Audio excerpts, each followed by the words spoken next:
I don't know if you caught it in here, but the second sentence where it has the phrase violence from small arms, Mm-hmm. you know what came to mind there? Peter Dinklage in a fist fight. Not that kind of small arms.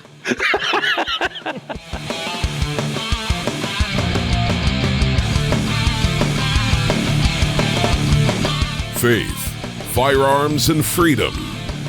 This is Armed Lutheran Radio. All right. It's time for Armed Lutheran Radio. Welcome to the show. I'm your host, Lloyd Bailey, the Armed Lutheran. This is episode number 209, brought to you by our fine patrons, the members of the Reformation Gun Club. More about that in a minute. Thank you so much for making Armed Lutheran Radio a part of your week. For those of you who are visiting with us for the first time, thank you for checking us out. We hope you'll stick around. Those of you who are returning, thank you so much for continuing to make Armed Lutheran Radio a part of your weekly routine. For you newbies, be sure to visit the website, armedlutheran.us, or you can check us out on Facebook at our Facebook page or our fan page, our fan group on Facebook, Fans of Armed Lutheran Radio, where you can interact with members of the cast and other fans of the show. We are a pro-gun podcast with a little something different. We combine guns and hunting and competitive shooting, the natural right of self-defense, as I say every week, and most importantly, God's Word. We talk about the ethical and the moral issues surrounding gun rights, gun ownership, and the gun debate. Every week, our format changes just a little bit, and this week is our variety show. We have tips and opinions and rants from members of our amazing cast. The Ballistic Minute with Sergeant Bill Sylvia, Mia's Motivations with hunting guide Mia Anstein, and Pastoral Pontifications with Pastor John Bennett. Today, Sergeant Bill is finishing up his reviews of Dylan Reloading Press add-ons. Go back to episode 207, our last variety show, the previous variety show for the first part of that segment. Mia is reporting from the snowy trails of Colorado, dodging snowmobiles, and Pastor Bennett is he's got a little bit different segment this week.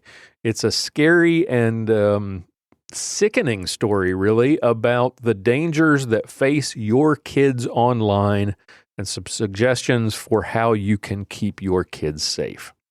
But first, I want to talk to you about our membership site, the Reformation Gun Club. I mentioned them earlier.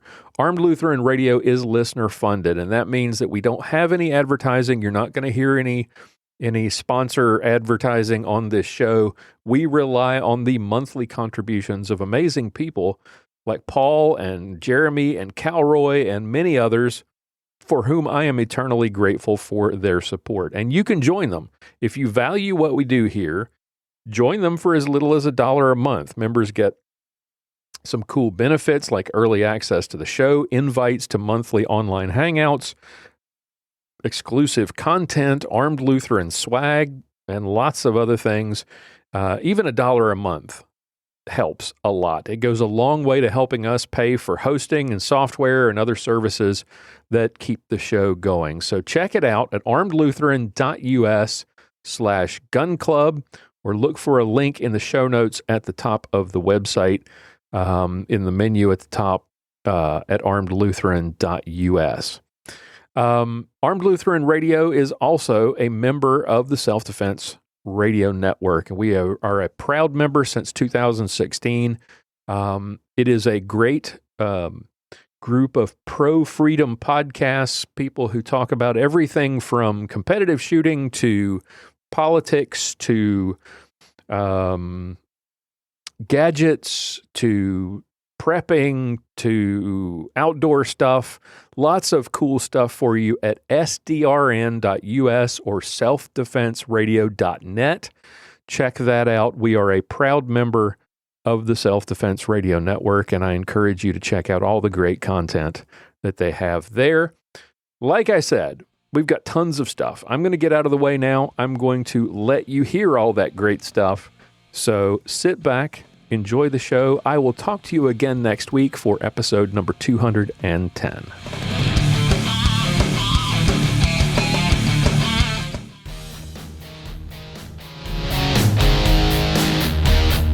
Time now for another Ballistic Minute with Sergeant Bill Sylvia. Hey everybody, I'm Sergeant Bill, and this is your Ballistic Minute. Today we're going to continue talking about the Dillon Precision 650 XL press, reloading press upgrades.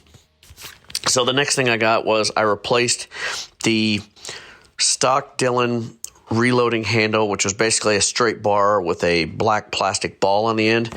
The ball, I ended up having to wear like a mechanic's glove because it was trying to rub like a blister in my hand because I was reloading a lot and was not used to it. And the ball just doesn't really even out the pressure. You don't get really good feel with it. So I looked at the Dillon roller handle and I really liked that. But Inline Fabrication has what they call their ergo handle. So their ergo handle, instead of being a straight bar with the roller handle on it, it goes straight up and then it kind of goes back. So what it does is it moves you about 4 or 5 inches closer to your press. The handle is pushed back. And the roller handle is very comfortable. It rolls. It's got ball bearings in there, so it's very comfortable. It's very nice. It works really well. It doesn't beat up your hands or anything. But the ergo part of it, where it bends back and moves your hand about 4 to 5 inches back from where the stock handle was, allows you to be closer to the press so you can see down and into the press and your shell plate to all the things that you're doing. And it's just more ergonomic, just like the name. It's comfortable and it works fantastic. It's definitely a must-have. I've gotten ergo handles for really all of my presses. I have 2 650s, a 550. I even have a Lee single stage classic press, and I bought their conversion handle. It's not an ergo, but it's a roller handle. There's not a whole lot of ergo you can do to that one. I mean, it's a tiny little single stage. But those handles are just fantastic and they really work well. All right, one of the most important things I got right after I started reloading on this press was I got a strong mount. I got the Dillon strong mount. I had originally started out with it bolted to my reloading bench that I had built, and just out of 2x4s and some plywood. And it actually was kind of low. I didn't really like sitting down when I load. I like to do it standing up. And I found that the Dillon strong mount actually raised the press up a good 6, 7, 8 inches and put it right to where I wanted it. I have since built another reloading bench that I put the press on and my other 650 on, and I measured it out to exactly the height I wanted, which isn't much different than the original like Harbor Freight woodworking bench that I bought originally. But it really gets the press up and it keeps it from kind of moving around a lot because it really widens the footprint and makes the press much stronger. So it's definitely something you must have. Okay, so a few other things that I've gotten from Inline Fabrication. I got their bin barriers. So the acro bins they use on these, they're kind of open at the end, and the bin barriers are a thin piece of metal that basically slides in the end and kind of boxes off the acro bins so that you can fill the bin up a little bit more. You can put a lot more cases or ammo in it without them spilling out of the front. They're relatively inexpensive. You don't really need them, but they're awful nice. I also got a case feed mirror. So it's a mirror that attaches to your case feeder so that while you're standing there reloading, all you have to do is look up and you can tell if your case feeder has cases in it, still rotating, ready to go. Normally you'd have to just keep going until you notice the sound, the lack of sound of the cases rattling around in the case feeder, and climb up there to see if you had cases in there or not. This is a nice thing to have. And also from Inline Fabrication. Thirdly, I got a powder measure knob from Inline Fabrication. So it's basically a plastic knob that goes on the adjustment nut for your powder measure, and it just makes it easier to adjust the powder, and it has a little marking on there for which way is the positive direction and which way is the negative direction so that you can fine-tune your powder measure on the fly. It's really easy, and it's just nice. So for a few years, I was loading primer tubes by hand, using a primer flip tray and just using the Dillon primer tubes. And they have a little, like a nipple on the end that you can pick up the primers one at a time. And that works perfectly fine. But man, it sure takes a while. It's kind of a pain in the butt. So I got a Vibro Prime because it looked like it was a good deal and it looked like it was going to work really well. And I fiddled with it and I watched YouTube videos on how to try and make it work for probably about 6 months. And about a week before I was about to throw it away, I talked to someone online and they said the trick to using it was don't use the supplied tube that comes with it. So the Vibro Prime is basically a handle that vibrates. It's got a primer flip tray in it, and it loads this tube that you then use to load your primer tubes, the Dillon primer tubes. And what they told me was don't use that tube that's supplied with the Vibro Prime. Chuck it. Take the regular Dillon primer tube, pull off the pickup nipple on the end, and just put the exposed end of it into the Vibro Prime, into the hole at the end of the flip tray, and use just it to load the primer tubes directly from the Vibro Prime. And what I have found is that works so much better. I'm so glad I didn't throw that away. You could sit there and watch it, and it loads them up in just 20, 30 seconds, 100 easily, probably less than that. It's so easy and so fast, and the thing is so cheap that even if it decides to kick, I'll chuck it in the trash and go buy another one for $20, and it'll be way cheaper than buying one of the expensive $200 to $300 to $400 primer tube filler machines from Dillon or Double Alpha that, even though they're fantastic and the engineering to build those are amazing, they're just not in my budget.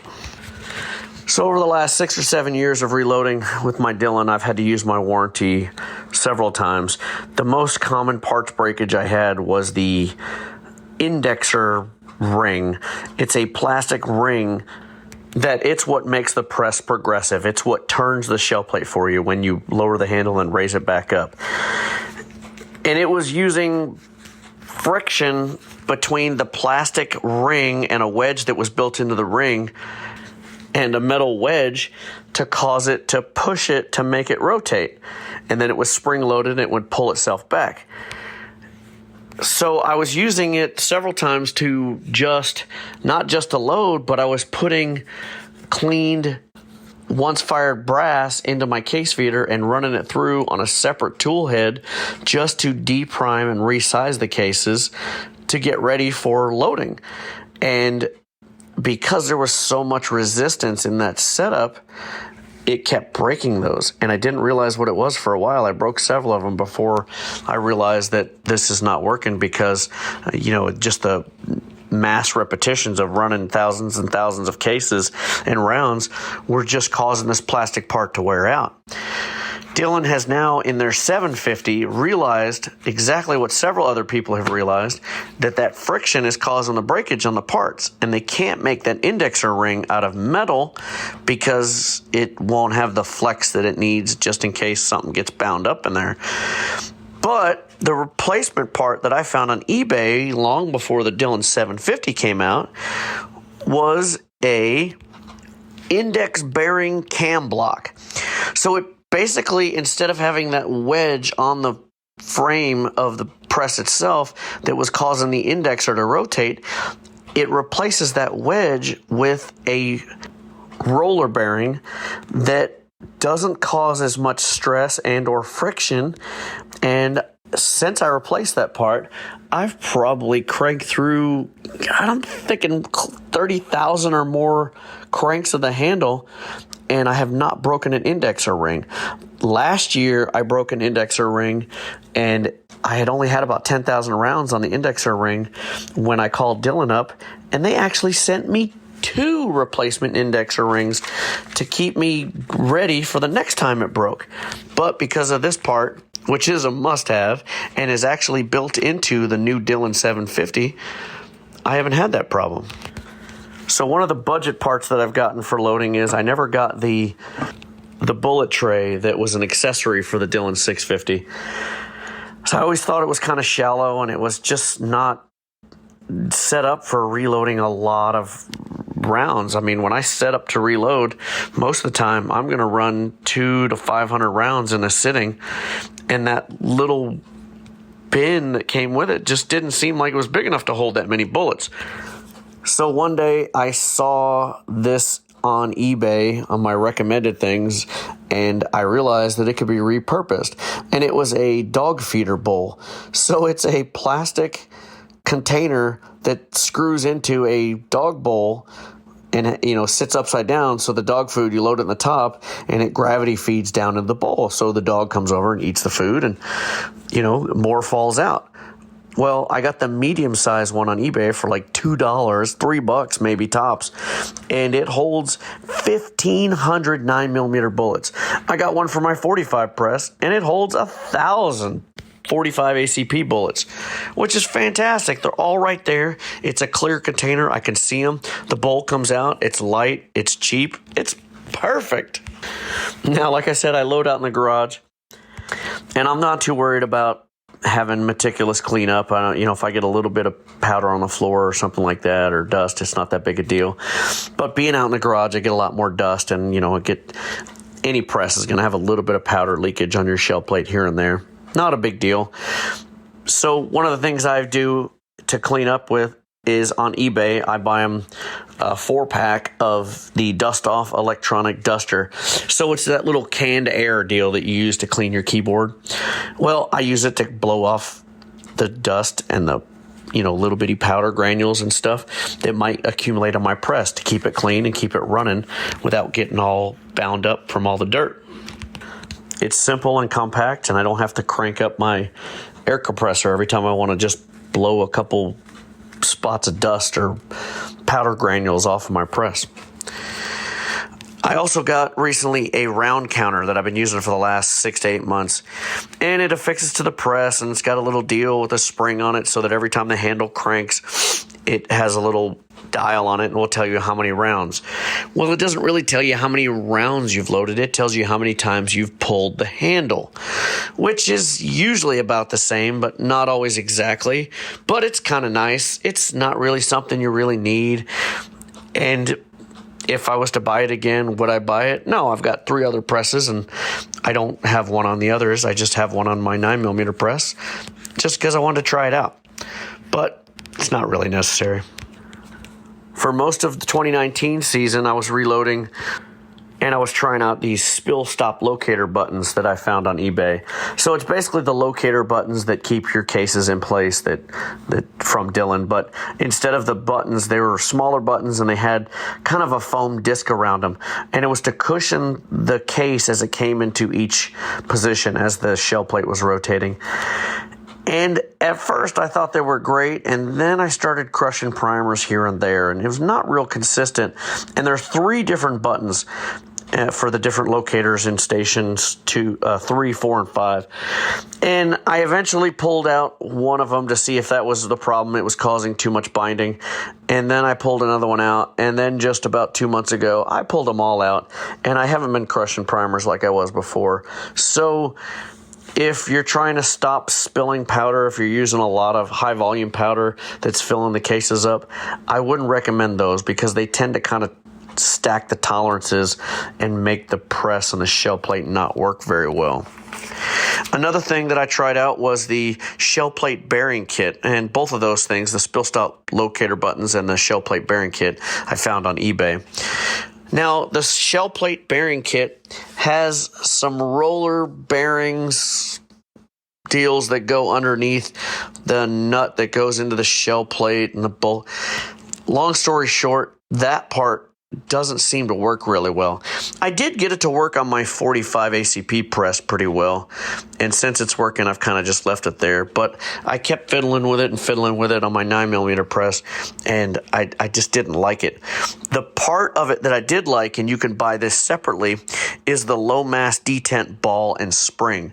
So underneath the shell plate, there's little dents on the bottom of the shell plate. So every time it rotates from, loading one round and you crank the handle and then it turns, it's got a little dent that this detent ball with a spring underneath it will stop it in place, so it stops right where it's supposed to. The Dillon one works fine, but it can be a little jarring and throw some powder because it's the sprung so high. The low mass detent ball is a lighter ball, and the spring's a little bit shorter, a little bit lighter spring, and it kind of, instead of snapping into place really hard, it kind of eases into place a little bit more gently. And that works out really well, and I really like that. So far, that's really about it. I mean, when it comes to upgrades for your presses, whether they're Dillon presses or any other reloading equipment, having upgrades are nice if they're functional and they're worth the money. There are some things like a case feeder or press lights or an ergo handle with a roller handle on it. These types of things work really well and are really good value for your money. And like I said, to me, they're must-haves. And there's some other things that just might work for you, might not. And sometimes you just need to realize what works and what doesn't work and just stop trying to improve on what you've got. So I've been rambling for quite a while about my Dillon presses. I love them. Reloading's a lot of fun. I get a lot of enjoyment out of it, and I get a lot of shooting and a lot of cheaper ammo, more consistent ammo. So if you're shooting a lot, whether it's defensive shooting or practical pistol shooting of any sport or competition, I'd suggest taking the leap. Get yourself a reloading press, read up as much as you can before you get started, find a friend who can help you out, and get cranking away. I'm Sergeant Bill. This has been your ballistic more than just a minute. Sergeant Bill Sylvia is a veteran of the Dallas Police Force and a masterclass competitive shooter. You can check out his YouTube videos at armedlutheran.us/Sergeant Bill.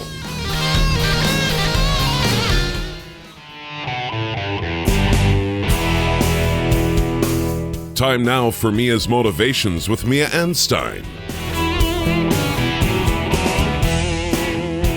Hey gun clubbers, it's Mia here again. I'm happy to be chatting with you. I am on the road as usual. Today I am on top of the beautiful, gorgeous La Vita Pass, and this is in southern Colorado. I am headed toward Denver this time.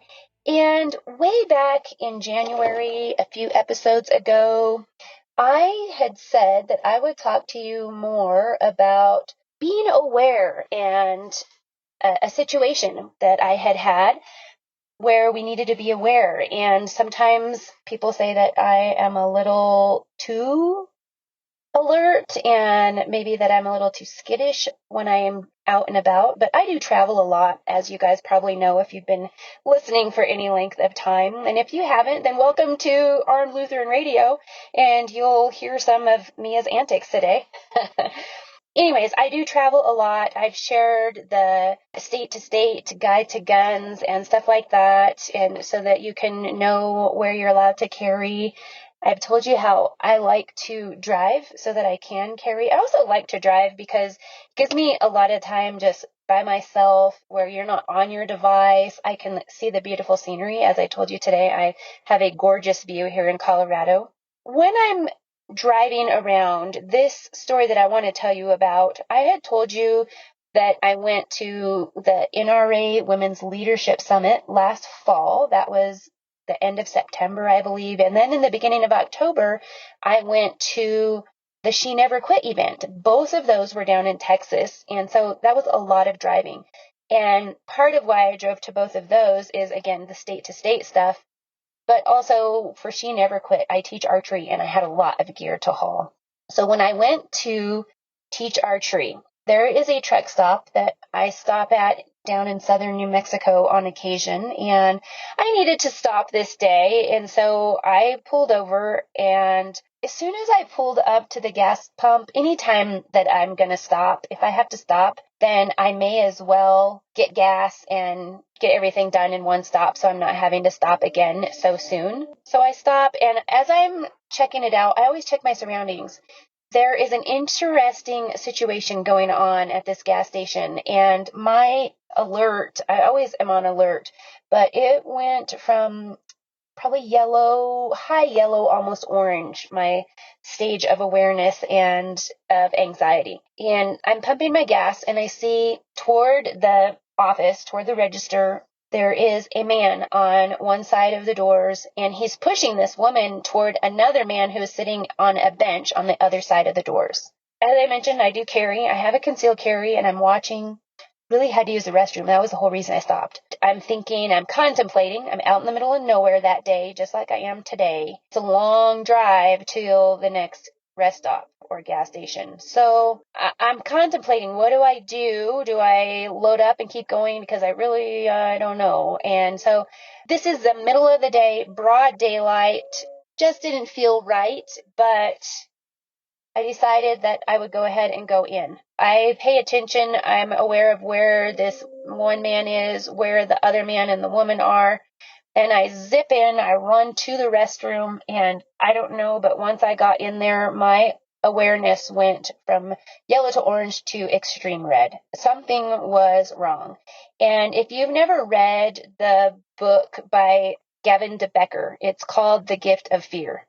And this is something that we need to pay attention to, because we have to pay attention to our intuition, and God gives us these gifts, and a lot of people nowadays, we don't pay attention. And my intuition told me something was really wrong. So I zipped out of that bathroom, and as I'm running, and I wasn't literally running, but I was scurrying out, the woman, she is coming in, and immediately behind her is the man. And I just practically knocked them over zooming by. I just ran out of there and did the remote start on my pickup. I kind of scanned around my truck, make sure there's no one there. I didn't know what happened to the other man. I wasn't sure where he went. I didn't see him. There was nobody around my vehicle. As I said, I did the electric start. I hopped in, locked the doors, and I took off from there with an eye in the rearview mirror to make sure that no one was following me. Everything turned out fine. I'm still here today. I haven't given you any reports of any horrible things happening to me personally. But as I was driving, I'm just thinking about the situation, like what was going on. Human trafficking is a thing that we don't hear about very often, but it was just, that was what was in the back of my mind, was this human trafficking. And I contemplated it a lot as I drove. Then later, I have a friend who teaches self-defense classes, and I asked him, I shared the story on my website at miaanstein.com. I called it When It's Okay to Not Wash Your Hands, and it's really funny. A side note here, somebody actually commented, so I know they didn't read the article, but they commented, it's never okay to not wash your hands. Well, excuse me, ma'am, but that day I was not going to wash my hands, because I'll be darned if I was going to get attacked in a truck stop bathroom. So sometimes it's okay. And hey, carry hand sanitizer for these moments. Hello. Anyways, there's a lot of things we need to do. As I sent this to my friend to analyze, what did I do right? What did I do wrong? I'm open for critique. And that's something that sometimes we have a hard time with as humans. We don't want to be criticized, but you never know about a situation until you're in it. And so I sent him the story. Please analyze this, I told him. And he said, did you do everything right? Yeah. So he said, yes, you did everything right. You were carrying. He asked me, did you have other means of self-defense besides my handgun? Yes, I have spray. I have tactical pens. I have my fighting skills, which I don't know. I'm a small person, pretty tough, but I'm small, and I'm probably not as strong as some men, especially not two men and a lady. I don't know. Ultimately, what he came to was he didn't think my life was the one in danger. He thought her life was the one that was in danger. Whoa. This put me back a few steps, because it wasn't a scenario I had thought about before. And so today, this is something I want you to think about.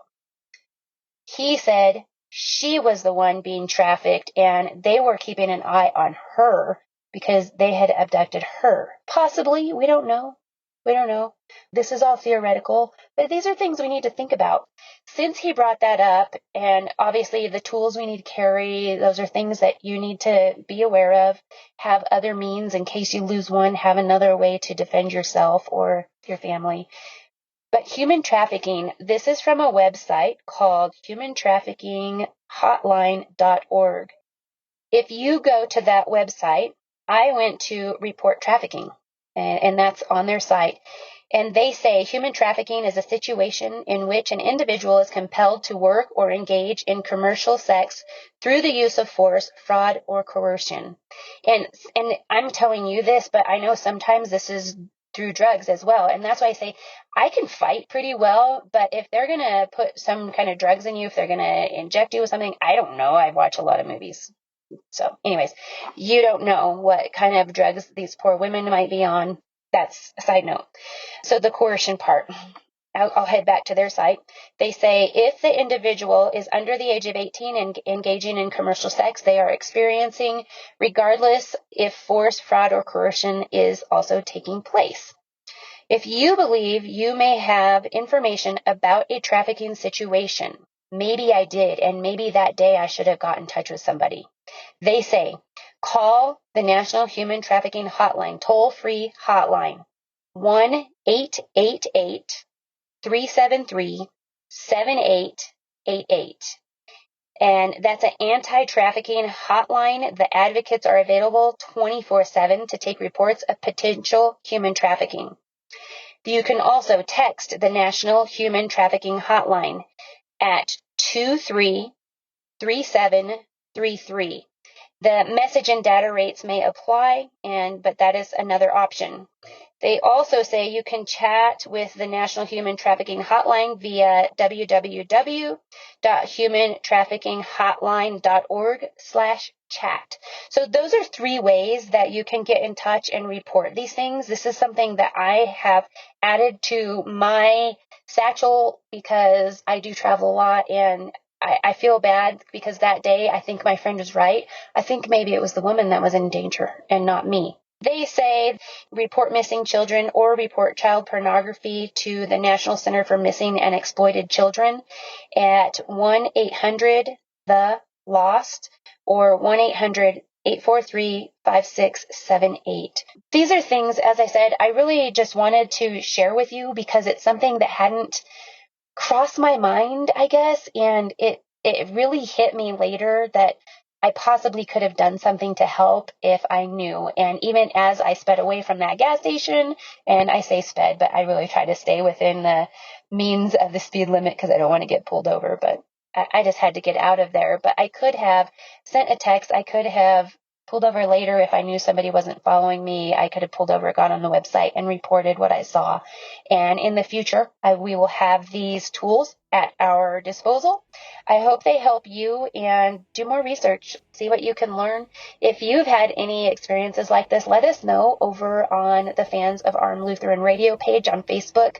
I would be interested to hear all about it. Talk to you later. Bye, guys. You can read more from Mia, watch her YouTube videos, or check out her podcast, Mac Outdoors with Mia and Leah, at miaanstein.com.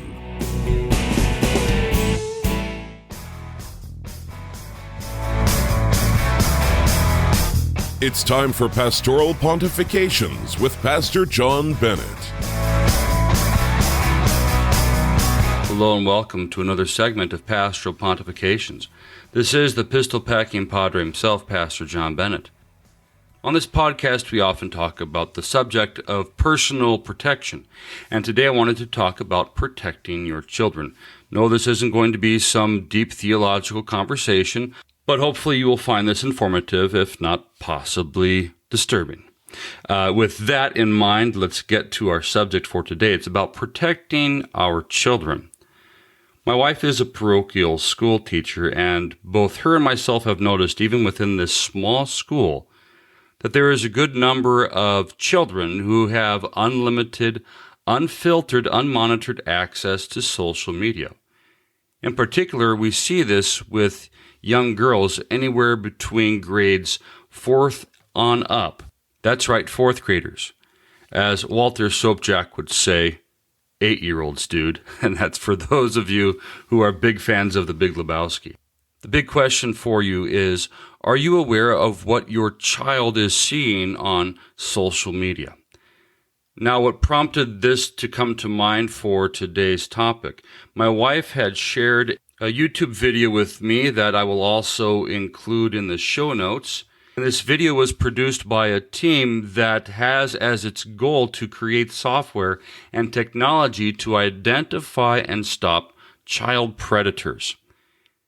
Now, you may be aware of the amount of child stalking that goes on in social media, but are you aware of just how prevalent it is?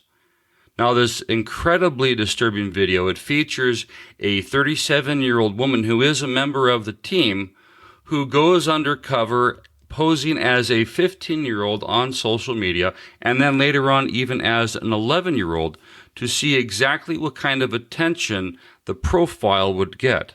Now, because they didn't want to use real pictures of a real 15-year-old or a real 11-year-old, this woman, through the use of makeup, through the use of Photoshop, they created a profile using pictures of her to see what kind of attention that she would get, in particular, the attention that she would get from adult men. First, they created a profile for a 15-year-old girl, and with 1 hour, they had 7 contacts from adult men. Within 1 week, that number had grown to 92. The messages ranged from sexual comments to sharing and requesting explicit photos and videos. Did you catch that last part? Requesting and sharing. Adult men sharing sexually explicit photos and videos with a girl they believed to be 15 years old. The team wanted to see just how bad it could get. And so they then created an Instagram profile for an 11-year-old girl.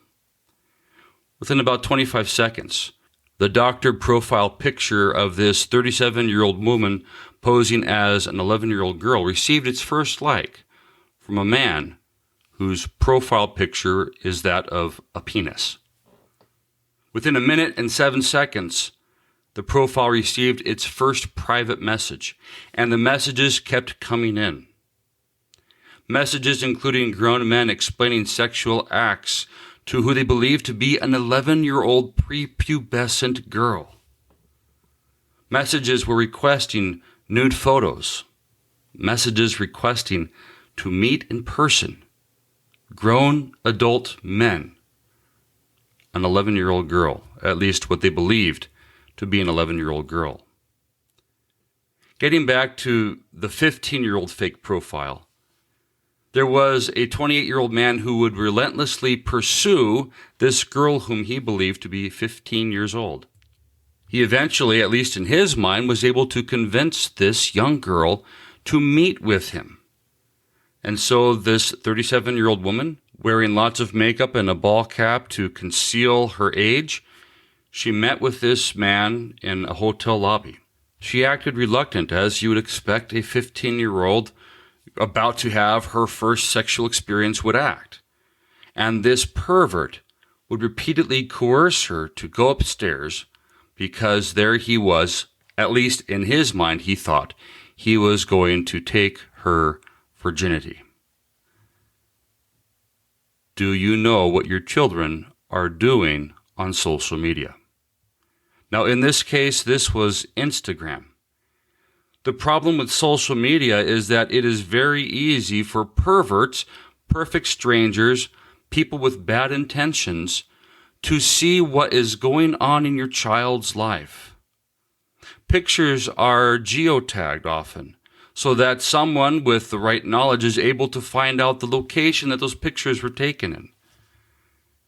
It's not a good idea to allow your children to use social media if you aren't able to 100% be sure that you can monitor every little thing that they are doing. So how can you protect your children while also allowing them to use technology, even to use social media platforms to be in communication with you, their parents, as well as their friends. Well, there's a lot of apps that are available out there that provide services where you as the parent, through your smartphone, through your laptop or whatever, can monitor what your child is doing. The one that my wife and I have had good success with is Asset Parental Control. The pricing is right, the features are good, and it will give you control over the kind of apps that your child is able to use on their smart device. It will give you control over web filtering and prohibiting certain sites. You can blocklist or whitelist whatever sites you choose. They have categories that you can set of what content your child is allowed to see. And so far from my testing, it seems to be a pretty good solution.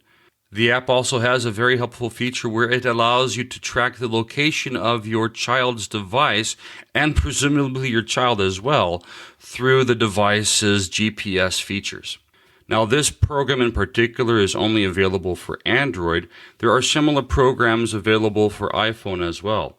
There's also apps that allow you to monitor your child's text messages. While we don't have phones for our children, the one app that you can use for Android that is free is called Phone Leash. There's also apps again for iPhone. My personal preference is for Android just because it's a whole lot cheaper, but there's solutions for iPhone as well.